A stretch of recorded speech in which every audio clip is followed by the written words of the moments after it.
Hi, class. This story is called A Color of His Own, and it's by Leo Lionni, a favorite author of mine. A Color of His Own. Leo Lionni also wrote Mr. McMouse, the St. Patrick's Day story that I read a while back. A Color of His Own by Leo Lionni. Something I like about this book is that it is about a chameleon, and as you know, I used to own a chameleon. He is not alive anymore. Unfortunately, he got really old, so I can't show him to you, but I was a chameleon owner, and so I have a particular like for chameleons. Parrots are green. Goldfish are red. Elephants are gray. Pigs are pink.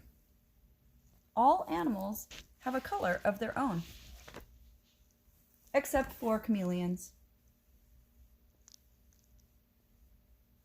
What do you notice about the chameleon? Do you think it's the same chameleon or different chameleons? They change color wherever they go.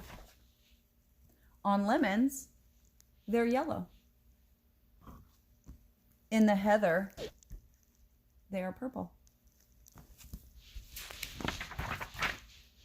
And on the tiger, they are striped like tigers.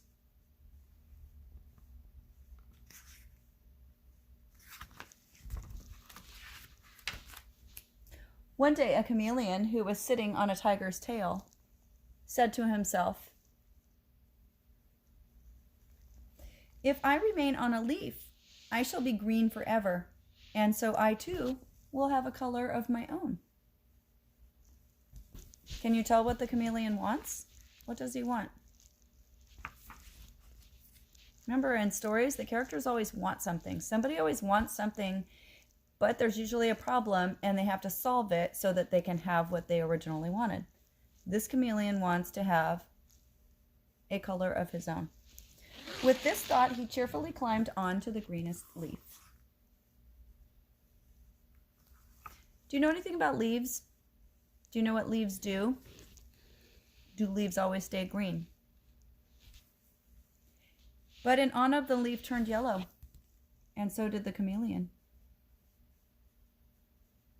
So let's think. He wanted a color of his own, and he wanted to stay on the green leaf forever so that he would always be green. But here's the problem. The leaf is turning colors because it's fall. Later, the leaf turned red, and the chameleon turned red too. Look at the chameleon's face. Can you tell how he feels about that? Remember, the pictures give us a lot of clues as to what's happening in the story.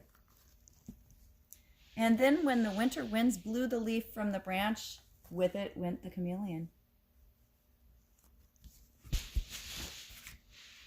The chameleon was black in the long winter night.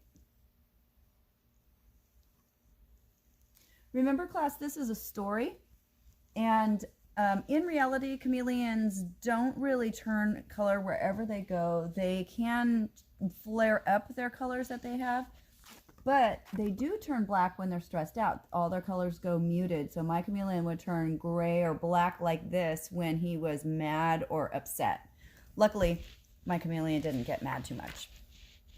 But when spring came, he walked out into the green grass, and there he met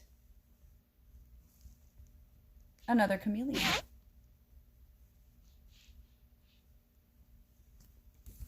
He told his sad story. "Won't we ever have a color of our own?" he asked. "I'm afraid not," said the other chameleon, who was older and wiser. But he added, "Why don't we stay together?"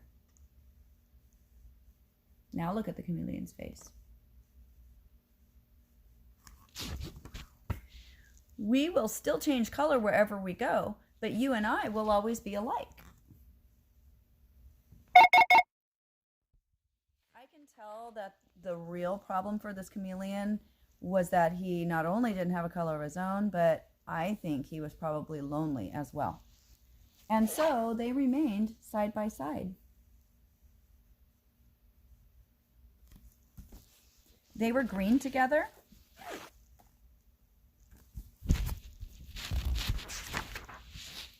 and purple and yellow. Look at their faces. And red with white polka dots.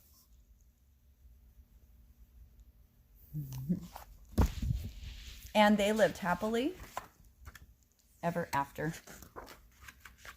That's the end of the story. I hope you enjoyed A Color of His Own. I wish I still had my chameleon so I could show him to you, but another day I'll get out Snaky so you can see him. Have a good night. See you tomorrow.